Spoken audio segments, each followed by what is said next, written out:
World news के sponsor हैं स्वागत, अदरक, लहसुन और मसाले 100% प्योर एंड हाइजीनिक। अस्सलाम वालेकुम, आदाब। मैं हूं खलील फरहाद। दुनिया भर की अहम खबरों की तफसील जानने के लिए शुरू करते हैं वर्ल्ड न्यूज़। सबसे पहले देखते हैं हेडलाइंस। अमेरिका ने फिर चीन की जानिब से उइगुर मुसलमानों पर जुल्म का उठाया मुद्दा। कहा, उइगुर मुसलमान ख़वातीन को ज़बरदस्ती बनाया जा रहा है बांझ, की जा रही है नस्ल कुशी।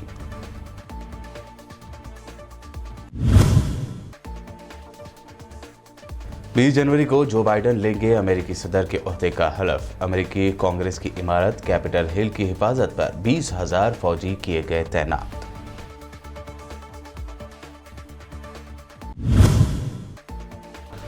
लोगों की शदीद एतराज और बड़ी तादाद में ऐप छोड़ देने के बाद व्हाट्सएप ने लिया यू टर्न। कहा, प्राइवेसी पॉलिसी पर 8 फरवरी को नहीं होगा ऐप बंद। 3 महीने तक अपने फैसले को किया पोस्टपोन। दुनिया के सबसे बड़े वैक्सीनेशन कैंपेन का पीएम मोदी ने किया आगाज। फ्रंटलाइन वॉरियर्स को सबसे पहले दिया गया टीका। खिताब के दौरान जज्बाती मोदी ने हेल्थ वर्कर्स की कुर्बानी को किया याद। वेस्ट बंगाल में बीजेपी के खिलाफ तृणमूल कांग्रेस मिला सकती है लेफ्ट या कांग्रेस से हाथ। वेस्ट बंगाल में ममता के अलायंस से बीजेपी के खिलाफ मिल सकती है मजबूती।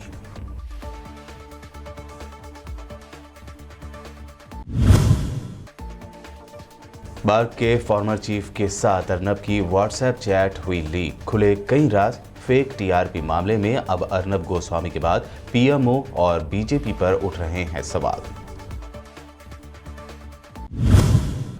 और पेश खबरों की तफसील। अमेरिकी कांग्रेस के कमीशन ने अपनी रिपोर्ट में कहा है कि चीन ने अपने सूबे सिंकियांग में उइगुर मुसलमानों और दीगर नस्ली माइनॉरिटीज़ की गालिबन नस्ल कुशी की है।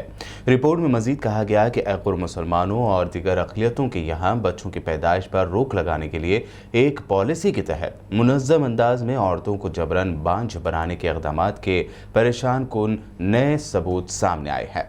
रिपोर्ट में इस सिलसिले में 2017 की एक पॉलिसी दस्तावेज का हवाला दिया गया है, जिसमें इस खित्ते में इब्तदाई और मिडिल स्कूल की उम्र के बच्चों को उनके खानदान से ज़बरदस्ती अलग कर देने की भी बात कही गई है। वाशिंगटन में चीनी सिफारतखाने ने इस रिपोर्ट को मुस्तरद करते हुए नस्ल कुशी के इम्कान को बेबुनियाद करार दिया।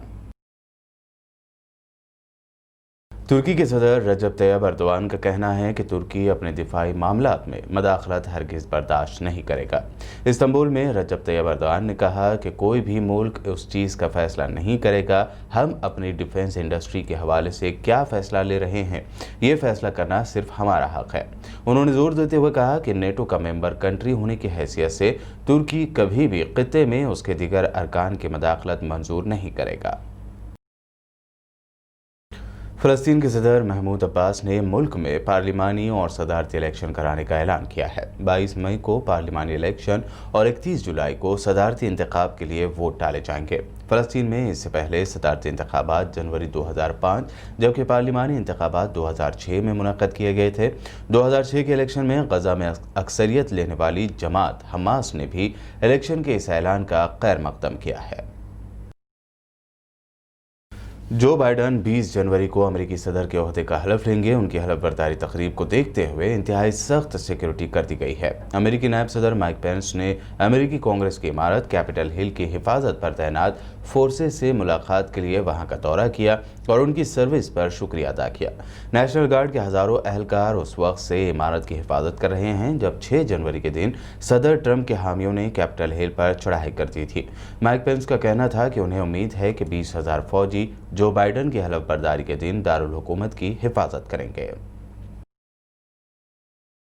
अमेरिकी मीडिया ने इत्तला दी है कि अमेरिकी ऐवान नुमाइंदगान की स्पीकर नैन्सी पेलोसी आइंदा हफ्ते डोनाल्ड ट्रंप को उनके ओहदे से हटाने के लिए सीनेट को एक मेमो भेजेंगी। इससे पहले नैन्सी पेलोसी ने ऐलान किया था कि एक रिटायर्ड जनरल जिसने इससे पहले समंदरी तूफान कैटरीना के दौरान फौजी ऑपरेशन की निगरानी की थी, वो कैपिटल हिल की इमारत की फौरी हिफाजती इक़दाम का जायज़ा लेंगे और उनकी निगरानी में ही इमारत को मज़ीद सिक्योरिटी फराहम की जाएगी। अफगान तालिबान ने कुंदूज में एक हमला करके 10 सिक्योरिटी एहलकारों को हलाक कर दिया है। इस हमले में 11 फौजी जख्मी भी हुए हैं।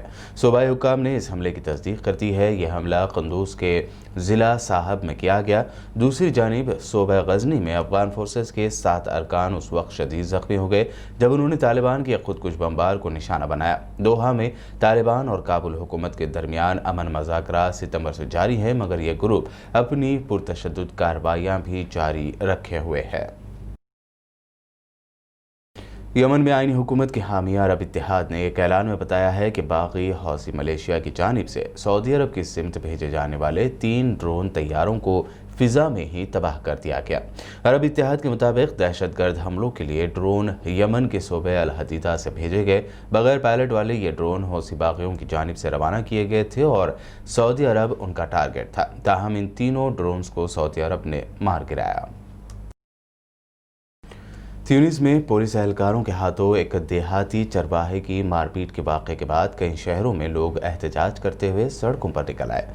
ट्यूनिस के शुमाली शहर सिलियाना में जुमा के रोज़ सैकड़ों अफराद ने पुलिस के हाथों एक देहाती पर जुल्म करने के खिलाफ मुजाहरे किए। सिलियाना में पुलिस और मुश्तैल मुजाहिरीन के दरमियान टकराव की भी खबर है। मुजाहिरीन ने सिलियाना शहर में गाड़ियों के टायर जलाकर सड़कें बंद कर दी और पुलिस पर पथराव भी किया। जवाब में सिक्योरिटी फोर्सेज ने मुजाहिरीन पर आंसू गैस की शेलिंग की।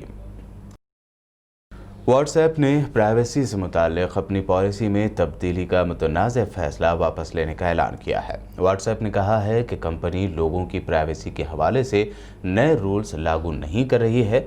व्हाट्सएप ने लोगों के एहतजाज के बाद एप्लीकेशन सर्विस की शर्तों में तब्दीली करने को पोस्टपोन कर दिया है। कंपनी का कहना है कि 8 फरवरी को कोई भी अकाउंट बंद नहीं होगा। बता दें कि व्हाट्सएप ने अपनी प्राइवेसी पॉलिसी को अपडेट करने के लिए अपने 2 अरब यूज़र्स को कुछ रोज़ पहले वार्निंग दी थी और कहा था कि अगर यूज़र्स उसकी सर्विस को इस्तेमाल करना चाहते हैं तो उन्हें उसकी प्राइवेसी की नए पॉलिसी को कबूल करना ही होगा। एक अंदाजे के मुताबिक प्राइवेसी पॉलिसी में तब्दीली को व्हाट्सएप ने 3 महीनों के लिए टाल दिया है। वर्ल्ड न्यूज़ में खबरों का सिलसिला लगातार यूं ही जारी रहेगा। फिलहाल रुकते हैं एक छोटे से ब्रेक के लिए।